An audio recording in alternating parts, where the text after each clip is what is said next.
I am affirming that this choice to be together in this very moment, including my beloveds on YouTube and Facebook and all of you who may be watching at another time, but I affirm that that very choice to be present in this time, right here, right now, is an affirmation of our divine nature. And so if the only thing that happens for you today, or when you watch this at some other moment, is that you take an exhale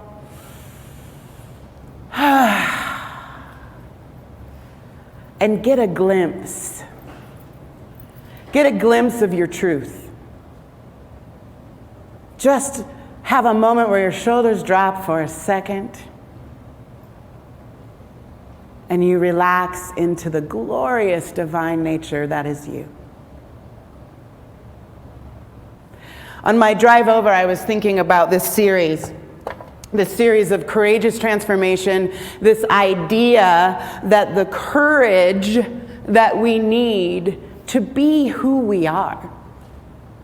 This idea that transformation isn't about changing who we are or becoming some greater, fabulous, good human who's spiritual and wonderful, but the courage to be the amazing, wonderful, divine emanation of this holy, blessed one that you are.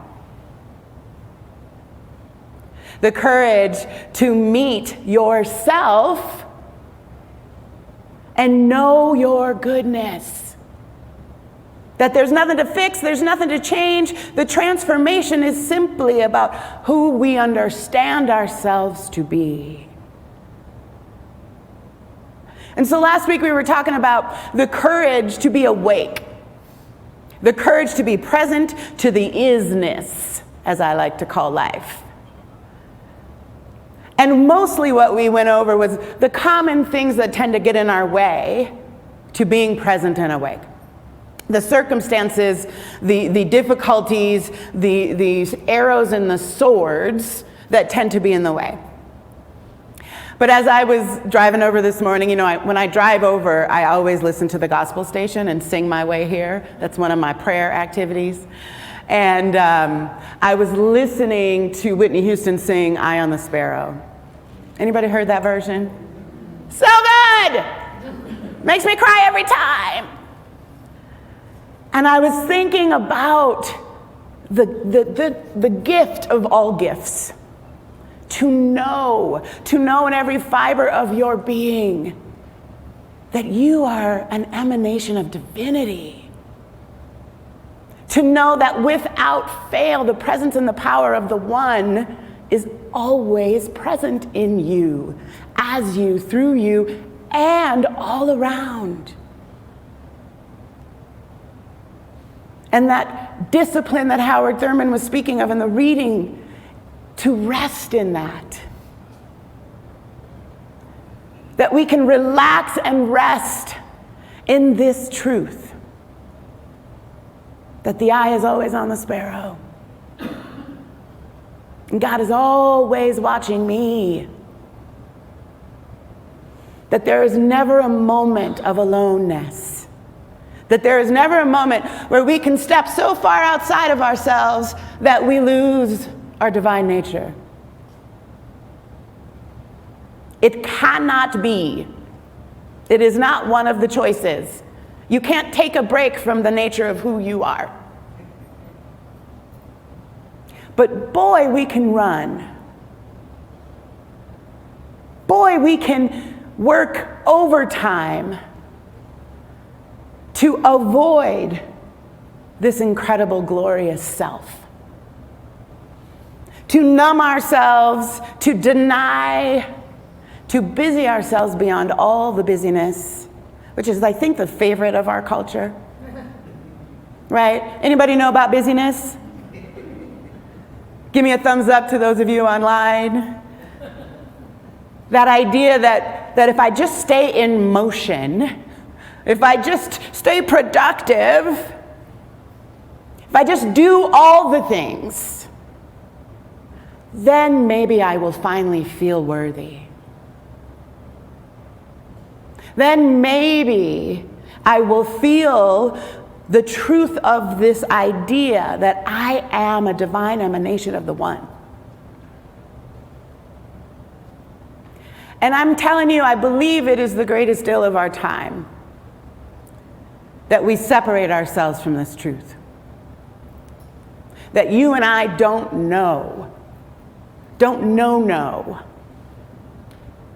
inherent goodness, the belonging that we each have in this holy, blessed oneness. I want to go back to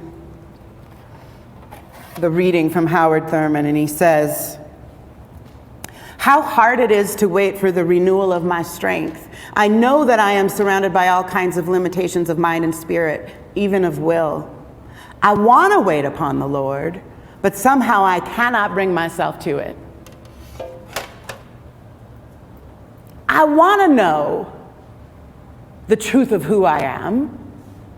I want to have the experience of my inherent goodness and wholeness.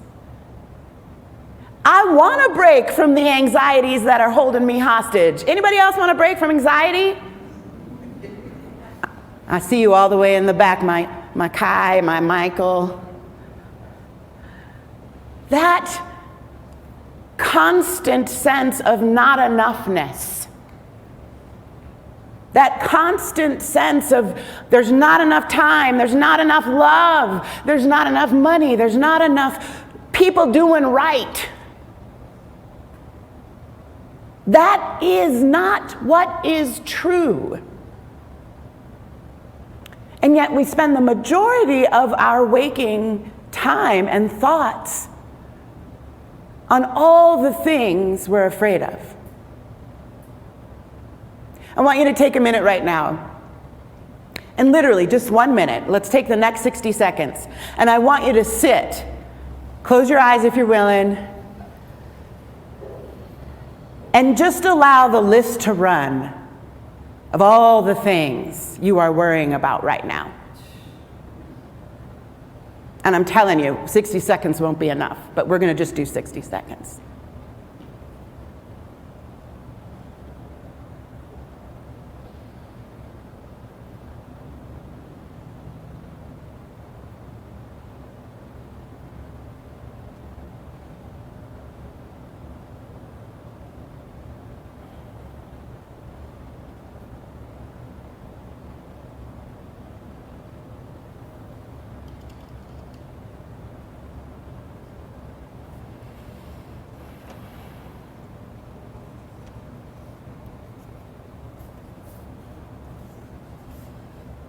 Okay. The discipline of trust is a putting down, an easing up, a releasing of tension, an intense relaxation of spirit. So now I want you to put it down. And I know many of you were not even finished making your list. Put it down. Allow some ease. This idea of stop, drop, and roll. I chose those words because we could say things like, let's now begin our mindfulness practice. Let's now go into stillness to be still. But the truth is, stop, drop, and roll is probably the very thing that each one of us needs right now, because we live like we are on fire.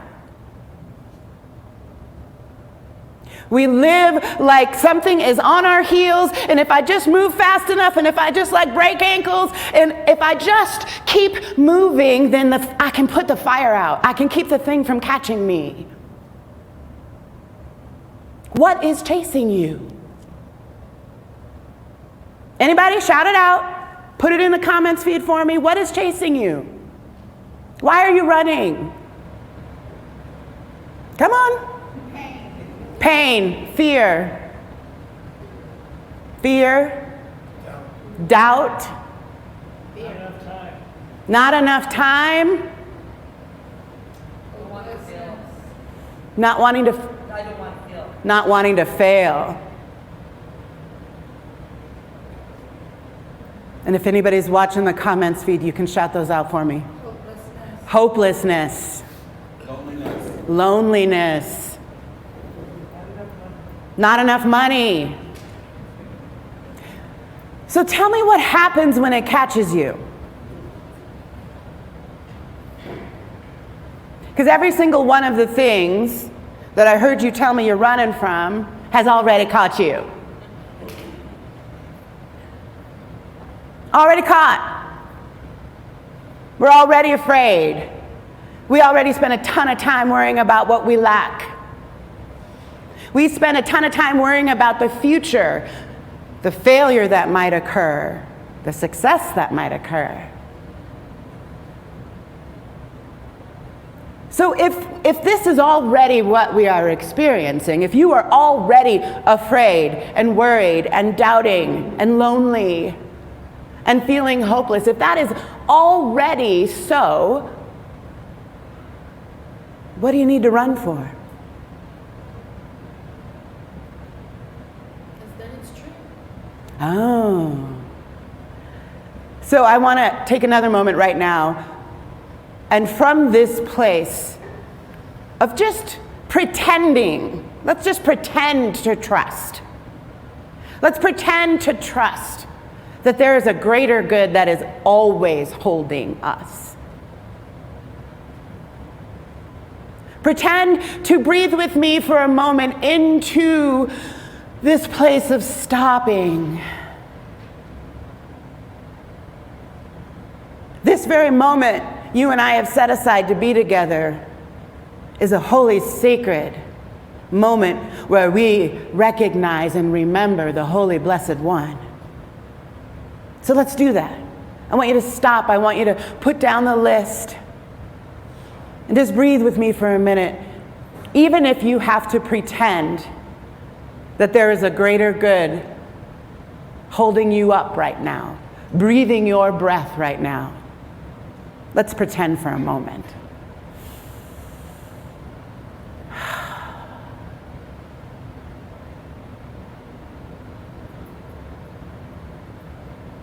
What happens to that list, even in a pretending space?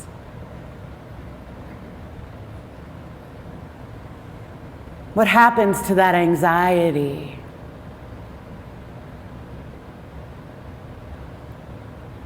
Have you already, just in this one simple breath, had a shift? Have you had a moment of relief from the running by just simply choosing to take a breath and consider that this thing I call God, that this holy blessed one, that this eternal forever goodness, the infinite givingness, the absolute intelligence, the perfect perfection is here now and for you.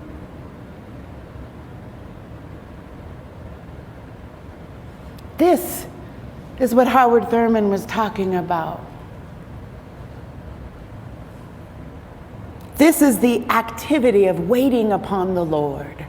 And I want to share the scripture that came from the book of Isaiah. Those who wait for the Lord shall renew their strength. They shall mount up with wings like eagles. They shall run and not be weary. They shall walk and not faint. This idea of waiting for the Lord, it's about stopping and dropping in to the inevitable good that waits for you there. And when we decide to do that intentionally in our awakeness, everything that comes from that, the rolling forward that comes in that moment, is your divine nature guiding your life, your steps. The serenity prayer that we've been praying during this whole series, in the original version, it starts with, give me the courage to change. Moves on to, give me the serenity to accept what cannot be changed, and the insight to know the one from the other. And so it's a prayer for courage, it's a prayer for serenity, and it's a prayer for insight. Anybody have any thoughts about where we can experience courage, serenity, or insight? Where does that happen? Anybody shout it out, comment. Inside. Can you experience serenity over there on the corner? Is your courage outside on Louisiana? You left it at your mom's house?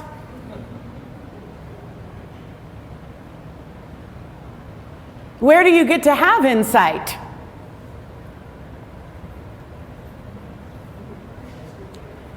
So I am going to offer, I believe, the greatest barrier to that prayer being answered, the greatest barrier to transforming our consciousness so that we have greater awareness of the truth of who we are, so you can know that you are made of God's stuff. The greatest barrier is the fear of meeting ourself. I think mostly we stay in motion, we run, we numb, we habit, we do the things that we do, all in one effort to avoid ourselves. To avoid meeting the wholeness that we are. And Pema Chodron, in her books, When Things Fall Apart, she says, when we apply the instruction to be soft and non-judgmental to whatever we see right at the very moment, then this embarrassing reflection in the mirror becomes our friend.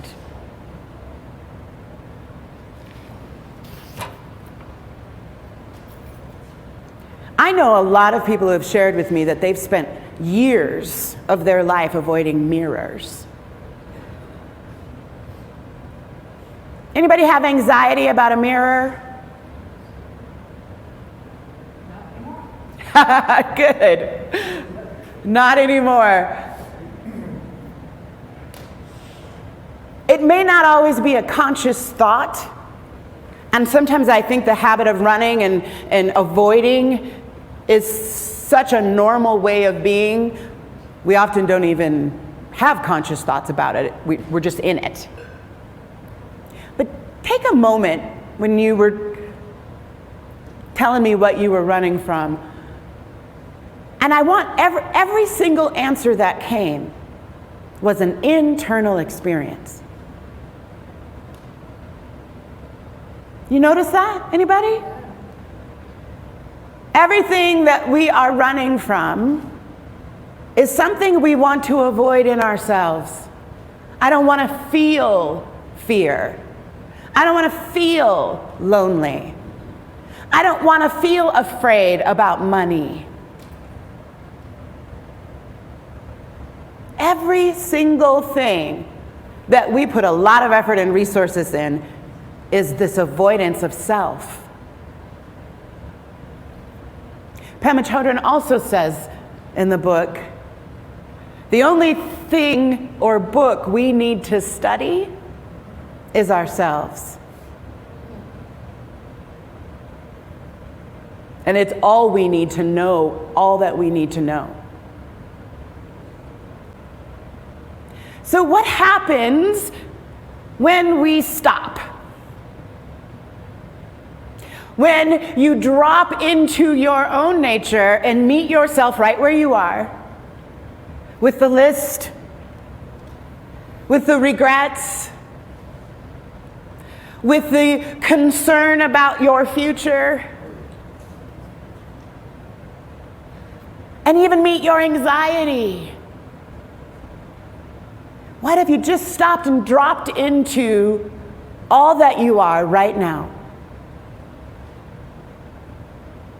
What I know, and I know because I have evidence in my own life and a bunch of lives that I have the honor to companion on this journey, the willingness to stop and drop into self, drop into whatever you need to meet in yourself, you will also meet God. Guaranteed. Because it's the only place you can. The only way that we know what divinity means, what this idea of inherent goodness, infinite intelligence, all of those ideas can only be real when we allow them to be real in our own experience. So if you're busy running, who are you running from? God.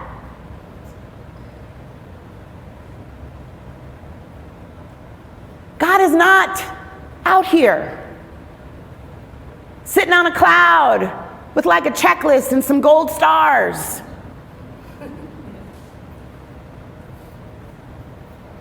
Right here. And this idea of stopping and dropping in isn't just to make you a good spiritual person who has a really good disciplined practice. It is so you can meet yourself and discover how awesome you are. Yes. Even with the fear and the anxiety and the missteps and the mistakes and the misunderstandings and the whatevers you've done or didn't do, if you are willing to gather your courage to meet yourself, I promise all the good you long for, all the solutions you seek to solve the problems in your life, they're all right there. Right next to, right underneath, right on top of all the stuff you think you're going to meet if you actually stopped and hung out with yourself.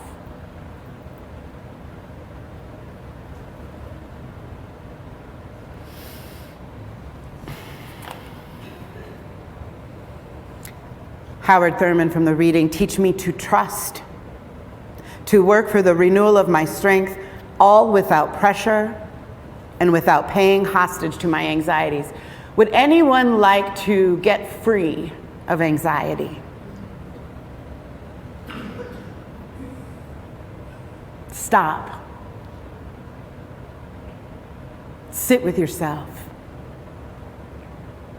Because if you sit there long enough,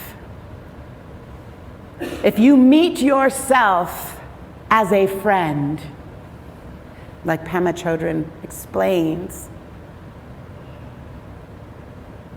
you will get free. You will free yourself of all the things you're running from. Will it be pleasurable and enjoyable all the time? Nope. Will it feel good all the time? Nope.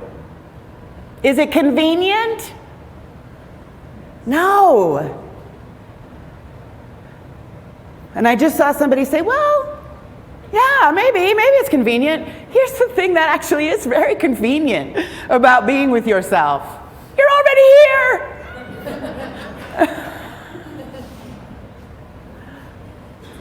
You're already right here. You can take a moment to do the one breath we just did together.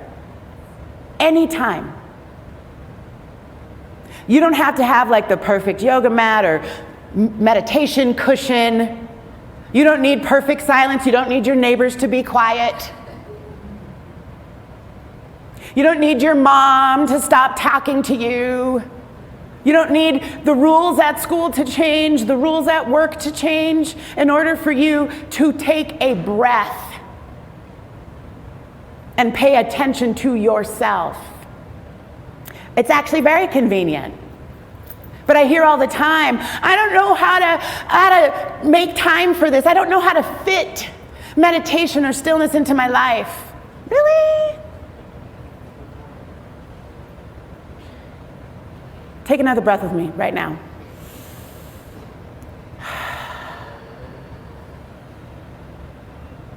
You just did it. You just did it. Let's take another one. And on the next deep breath with your eyes closed, stop paying attention to me and pay attention to yourself.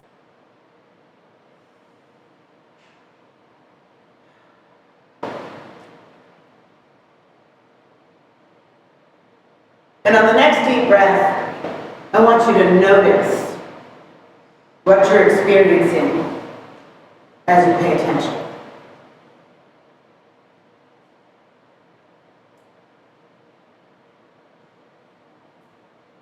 And on the next deep breath, I want you to allow what you notice to be. There's nothing to fix, there's nothing to change. You're just noticing and being.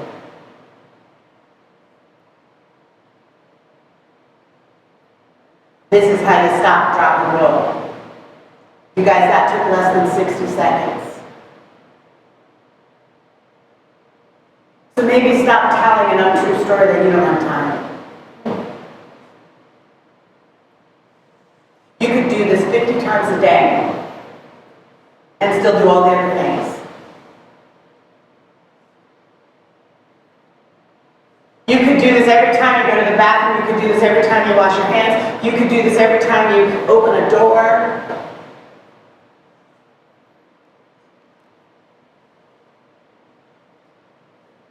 And what I think is important is to recognize that why you might want to consider stopping and dropping and rolling is because it answers everything you want to answer. Is anybody trying to problem solve something in their lives right now? Anybody got a problem? Be little, doesn't have to be epic. Anybody feel like they don't know what to do? Something in their life's got them in the story of, I don't know what to do. I don't know how to be with that person who is being blah, blah, blah. I don't know what to do about the job that is just on my nerves and is really not my happy place. Young people graduating from high school right now, there's a whole bunch of, I don't know what to do next. I don't know what I want to be when I grow up. And I find myself saying over and over, you ain't gotta know. My darling, you ain't been here on the planet but for a second. Why do you think you gotta know?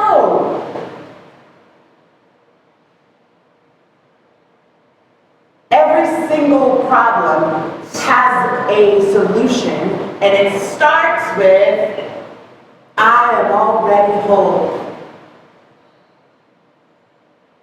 I am already good. I already have everything I could possibly need to meet life right in the very core of my being.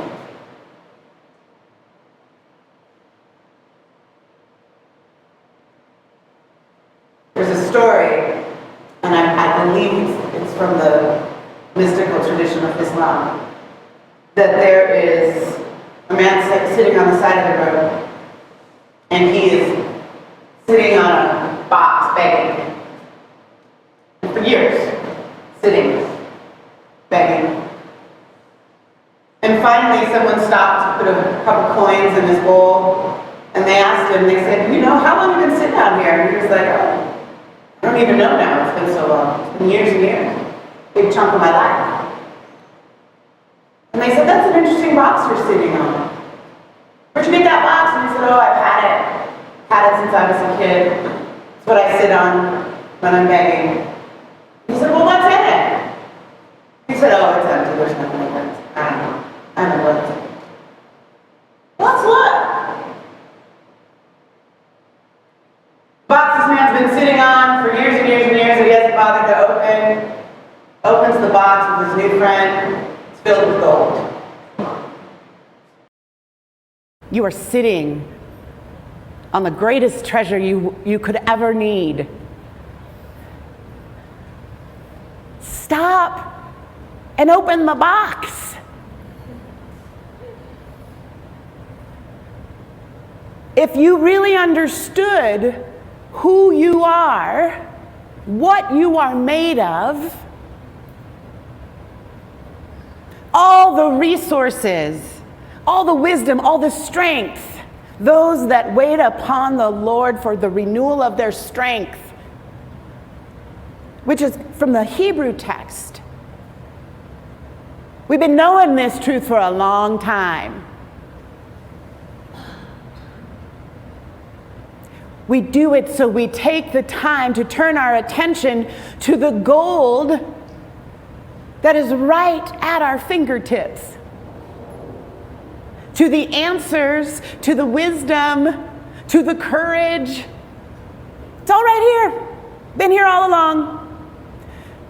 And if you really understood what you are, who you are, you would make the time to pay attention to the incredible wonder that you are. To spend some time opening the box and digging through this incredible treasure that is your being. I promise you, when you open the box of who you are not going to be disappointed. That is the story you inherited from out here. The same untrue story that tells you you're only worthy if you're productive. You're only worthy if you get the right grades, if you get the right job, if you get the promotion, then you will prove somehow that you are good. And I am telling you, none of that has anything to do with your goodness.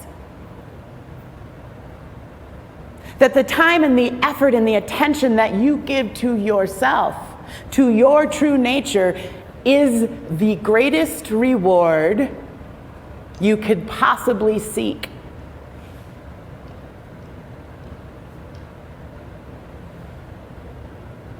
And you don't have to trust me.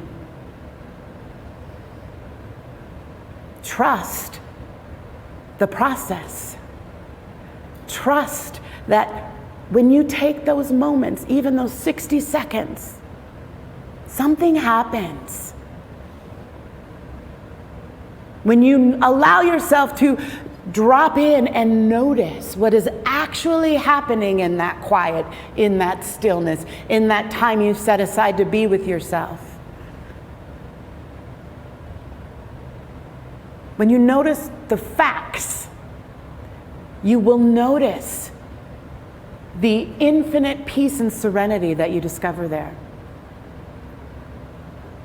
And it takes practice, because sometimes you're going to get into that 60 seconds of stillness and you're going to notice your thoughts and all the crazy.